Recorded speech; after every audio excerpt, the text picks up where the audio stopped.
Hi there, and welcome to the Daily Gardener, and thank you for listening. I'm your host, Jennifer Ebling. It's January 8th. Today we celebrate the ending of the 1675 coffee shop ban in England and the birthday of a man who devised his own theory of evolution independently of Charles Darwin.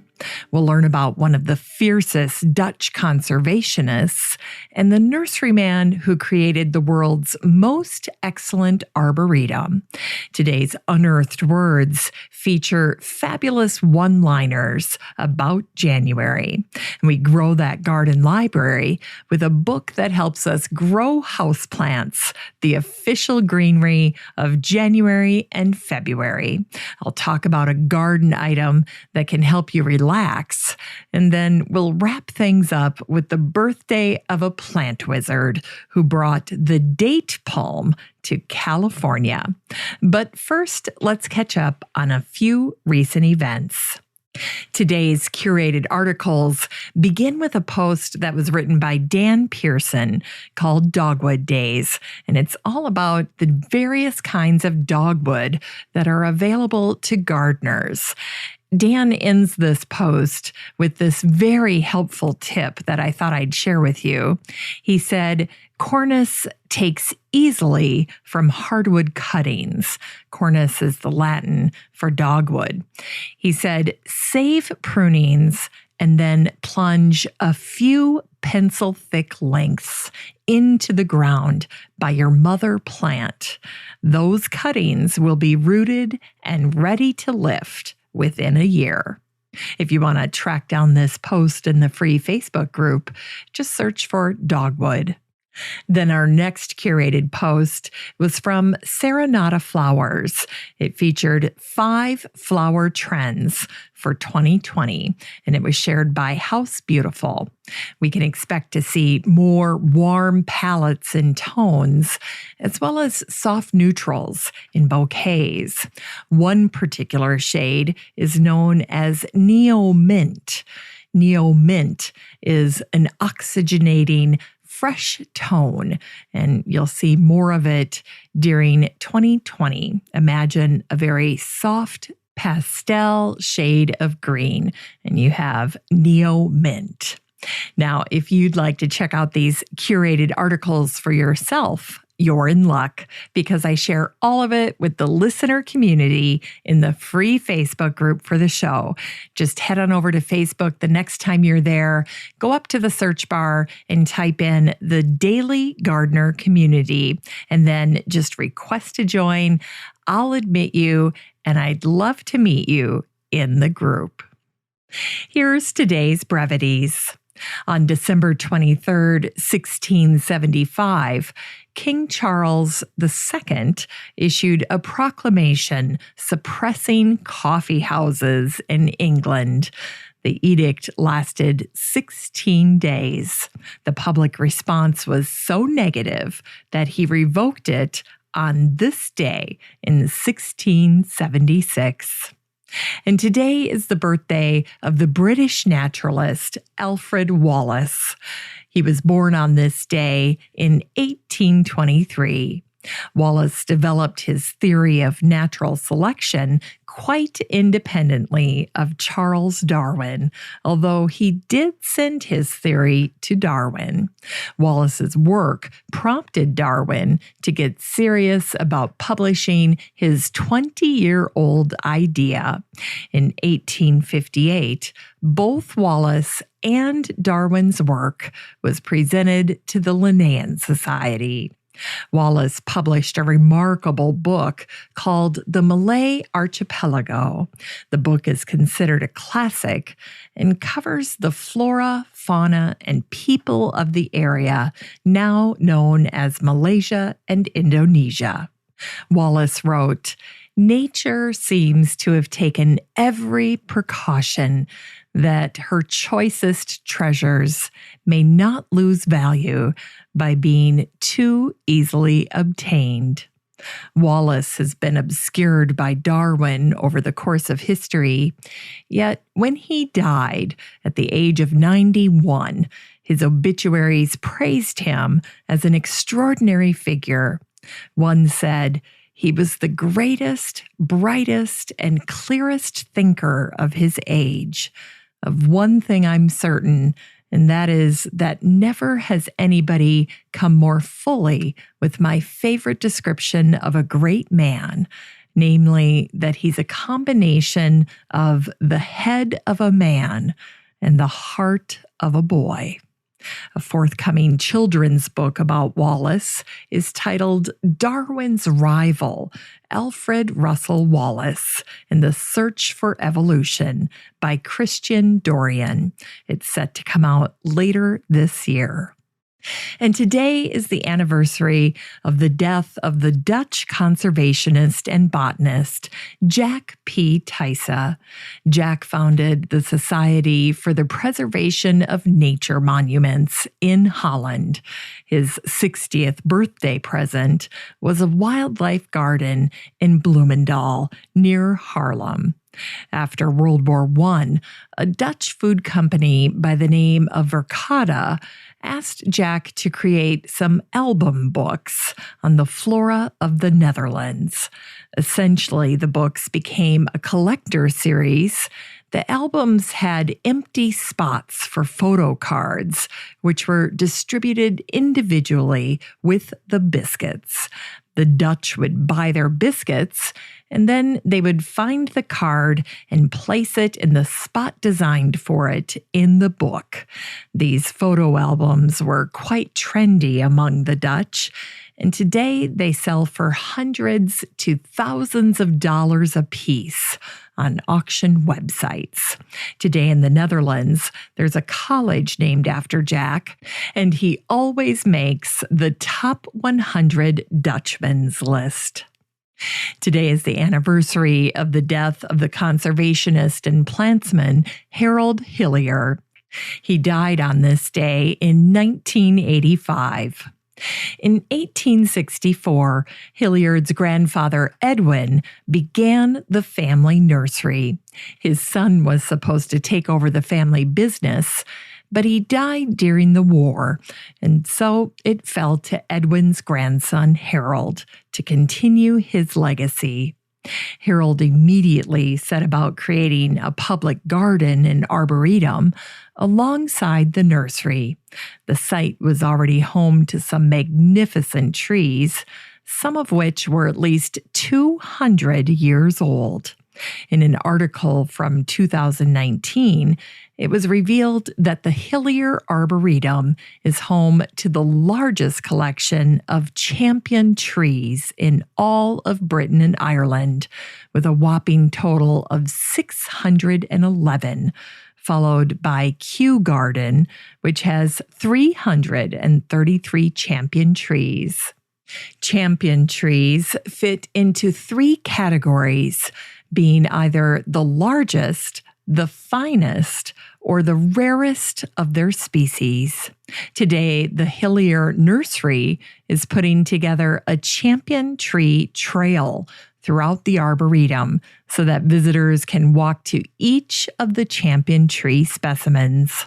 Among some of the champion trees are specimen eucalyptus from Australia, rare pine trees from Mexico, and sequoias from North America. The Hillier Arboretum really began as a propagation holding place for the nursery. If a tree needed to be propagated, the nursery workers would just go out to the Arboretum, take a scion wood or seeds from the tree there. Similarly, if the nursery received some incredible rootstock or seed, they would sell most of it, but then hold some back for the Arboretum. Today, the 180-acre Arboretum is entirely separate from the nursery, and it features about 42,000 plants across 1,200 taxa. The Arboretum features 11 national plant collections and has magnificent specimens of witch hazel and oak. Hillier died just 6 days after his 80th birthday. Harold spent his entire life working to save rare and endangered trees and shrubs from extinction. In 1978, he gifted the Hillier Arboretum with thousands of specimens and plants. When asked by a reporter for his opinion on plant conservation, Harold Hillier famously replied, "While others are talking about it, I am doing it. Roots in the ground. Planting, planting, planting." In Unearthed Words, today we feature incredible and unforgettable one-liners about January. This first one is from Sarah Coleridge, the English author. "January brings the snow, makes our feet and fingers glow." This next one's from John Ruskin, the English art critic and thinker. "Come ye winds at January's call, on whistling wings, and with white flakes bestrew the earth." Here's one from the Italian author Pietro Aretino. "Let us love winter, for it is the spring of genius." The Romantic poet Percy Bysshe Shelley wrote, "O wind, if winter comes, can spring be far behind?"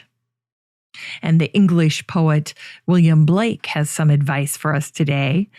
"In seed time learn, in harvest teach, in winter enjoy." The German writer John Paul Friedrich Richter wrote, "When one reads a poem in January, it's as lovely as when one goes for a walk in June." And then finally, the Chicago journalist Sidney J. Harris wrote, "Nothing is as easy to make as a promise this winter to do something next summer. This is how commencement speakers are caught."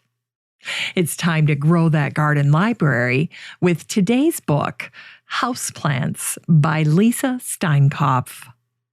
The resurgent interest in houseplants is due primarily to millennials who are filling every nook and cranny in their homes with houseplants, those smart millennials. If you, like so many millennials, are filling your house with houseplants, especially during the winter when they add so much humidity, green, a touch of the outdoors, and clean air, you'll enjoy Lisa's book. One of the things I appreciate most about her book is that Lisa divided the 125 houseplants that she features into 3 helpful categories: easy to grow, moderately easy to grow, and don't try this at home. It's a waste of money and time, and you really need that new pair of shoes. Just kidding. It's actually called challenging to grow, which doesn't sound so bad, but you still need to be careful. Now, guess which one Lisa and I spent the most time talking about when we chatted a while back when she was on my other podcast, the Still Growing podcast. Well, you're right, the easy to grow category. Now, why would that be? Well, that's where the sweet spot is. These are the plants that give the best return on the investment of your time and money. And these are the plants that will provide you with the most personal satisfaction. So here's what you're going to love about Lisa's book. She's down to earth, and that comes through in her tone. And she's a conscious competent. She knows how to teach houseplants to anyone, even those without green thumbs. And I'm also betting that she must be an incredibly wonderful mom and wife, because her understanding family has made room for over 1,000 houseplants that thrive under Lisa's care, supervision, and roof. This book came out in 2017. You can get a used copy of Houseplants by Lisa Steinkopf and support the show using the link in today's show notes for under $14. And here's a great gift idea for gardeners. It's the Coloring Fibonacci in Nature coloring book by Art Therapy Lab. This book was based on the Fibonacci number sequence that's found in nature, and you can see it everywhere, from leaf arrangement to flowers to pine cones, seeds and shells, to almost every living thing. This coloring book makes for a wonderful winter activity, and you can get it and support the show using the Amazon link for under $20. And it's available in today's show notes. Finally, here's something sweet to revive the little botanic spark in your heart. Today is the birthday of the agricultural botanist and plant wizard, Walter Tennyson Swingle, who was born on this day in 1892. Swingle was a very popular botanist during his lifetime. He made the news for several remarkable achievements in the world of horticulture. He introduced the date palm to California, and he created many new citrus through hybridizing. Swingle made the first man-made cross of a Bowen grapefruit and a Dancy tangerine in Eustis, California in 1897. And in 1909, Swingle created the limequat, a cross between the key lime and the kumquat. That same year, Swingle created the citrangequat, which is a trigeneric citrus hybrid of a citrange and a kumquat. Swingle developed the citrange, a combination of the sweet orange and the trifoliate orange. He was attempting to breed an orange tree that could withstand colder weather.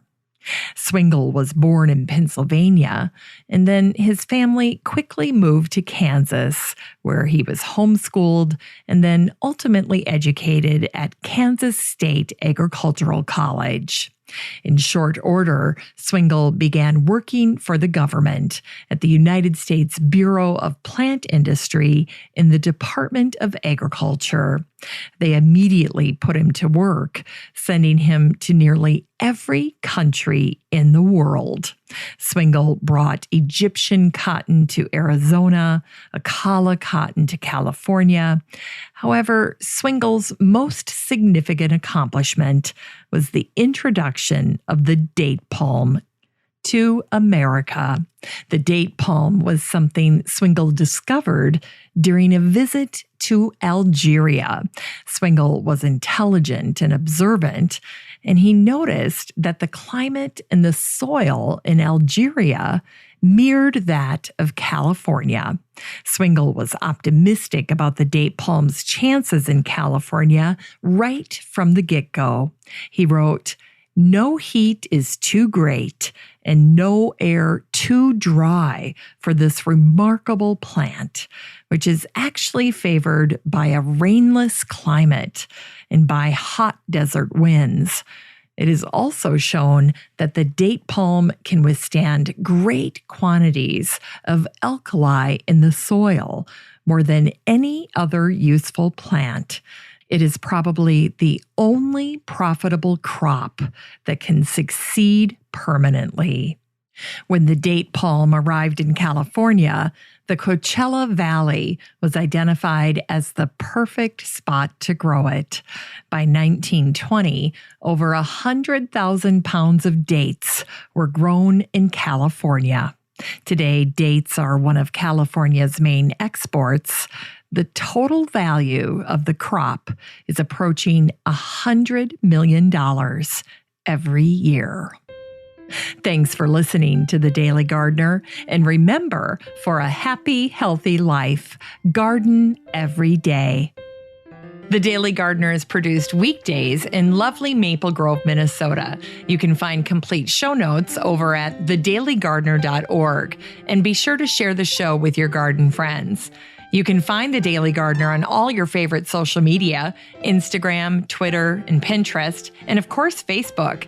While you're over at Facebook, don't forget to join the Daily Gardener community. Just search for these 3 words, Daily Gardener Community. The group will pop right up, and then request to join.